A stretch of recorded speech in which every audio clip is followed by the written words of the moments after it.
Choyakari wati wamapai khwaini 2-3 nong ro wat Monipuri bustio hapkatei lukuruni nok nogo tei hapani jari lukuro relief center rogo tongnani nangkha abobai bukaste tang bedekni fasingtei lukurokno mani khwnei bagjagoi tongo khwai poro porishod amchayo tei hapani jari amchayo tei lairuna bagai poro porishod sapai kormirok tini fungo joto ward amchayo tei laina bagai drain rok sap sutra khlaibaikha tang bedekni fasingtei je nangmani yapri romjagoi tongo tabo abono karibo jetikhe tei tori tongkha abobai buskang salothaibo yapri romjak pinai tei khwai flood control habanokni fasingteibo khwai tuimani tei tabok sakjora tei 5 meter tei tor khahanei sawi mankha tei aboni slai kwbangbo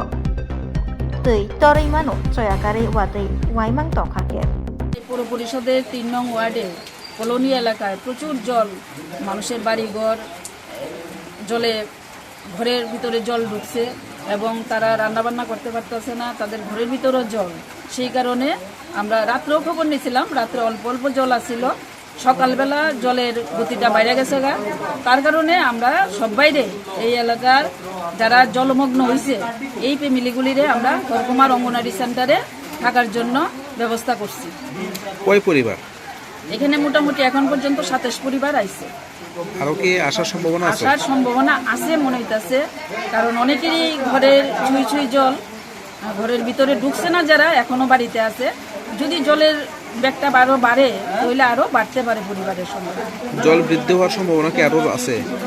সম্ভবত আছে মনে হইতাছে কারণ বৃষ্টি তো কমতেছে না আর পাহাড়ের জল তো এখনো মনে হইতাছে আইতেছে না বা আইতেছে বিকালের দিকে যদি জলটা বাড়ে তাহলে সংখ্যাটা আরো বাড়বো আমার মনে হইতাছে কারণ বৃষ্টি তো অনবরতই হইতেছে এবং বৃষ্টির গতিটাও তো খুব বেশি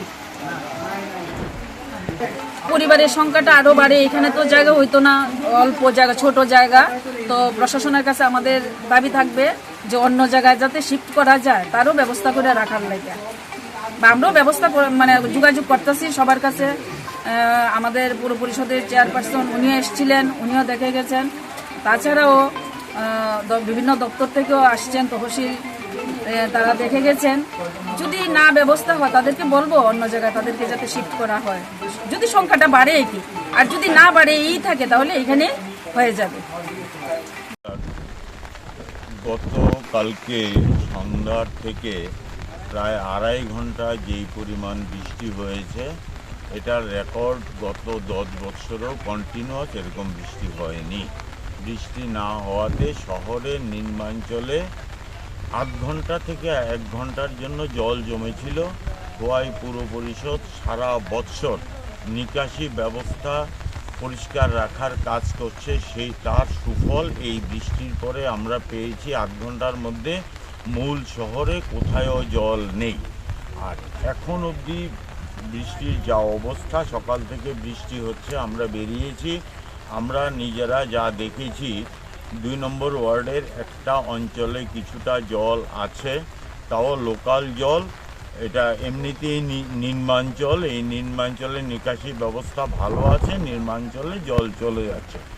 আর আরেকটাতে হরকুমার অঙ্গনারী সেন্টারে একটা শেল্টার ক্যাম্প খোলা হয়েছে শরণার্থী ক্যাম্প আপাতত খোলা হয়েছে। এটা সিঙ্গিছড়ার যে জল সেই জল ফুলে ওই বাড়িঘরে জল এসছে তাতে 14 পরিবার শরণার্থী হয়েছে তা প্রশাসন থেকে রিলিফ ক্যাম্পের ব্যবস্থা করা হয়েছে। প্রশাসন এই ব্যাপারে তৎপর এবং মিউনিসিপ্যাল কাউন্সিল তার যেই ইনফ্রাস্ট্রাকচার তার যে ম্যান পাওয়ার এই ম্যান পাওয়ার লাগিয়ে শহরে যেই জায়গাতে আবর্জনা স্তূপের কারণে নিকাশি ব্যবস্থাগুলো ড্রেনগুলো বন্ধ হয়ে আছে সেইগুলো সকাল থেকে অক্লান্ত পরিশ্রম করে তারা এটা খুলে দিয়েছে। দেখবেন শহর একদম পরিষ্কার শহরে কোথায়ও জল নেই। 1-2টা জায়গা যেখানে আছে একদম নিম্নাঞ্চল সেইখান থেকে জল বের করার কাজ আমরা করছি। আমার দৃঢ় বিশ্বাস আগামী 8 ঘন্টার মধ্যে এখনও যা বৃষ্টি হচ্ছে এই পরিমাণ যদি বৃষ্টি হয় তাতে জল শহরে কোথায়ও জমবে না। নমস্কার। আর কি জল তো বাড়ি ঘরে ঢুকছে তারপরে অন্তর্জলের অসুবিধা আমরা বাড়ি করে সারানো লাগলে কয় পরিবার? আমরা আজকে যেন 30-35 পরিবার আইছে, আরও আইতেছে। মূলত কোন এলাকার থেকে আইতাছে? এটা হলো আমরা 3 নম্বর ওয়ার্ড, মণিপুরি বস্তির লাস্ট মাথা। মানে জল কি আপনারা বাড়ি করে আজকে সকাল থেকে উঠতেছেন না গতকাল রাতের থেকে? গত রাত্রের থেকে ঢুকতেছে। জল কি আরো বাড়ার সম্ভাবনা আছে? বাড়তেছে। এখন কিন্তু কয় পরিবার আইছেন এখানে? 30-35 পরিবার আইছে, আরও আইতেছে। ঠিক আছে।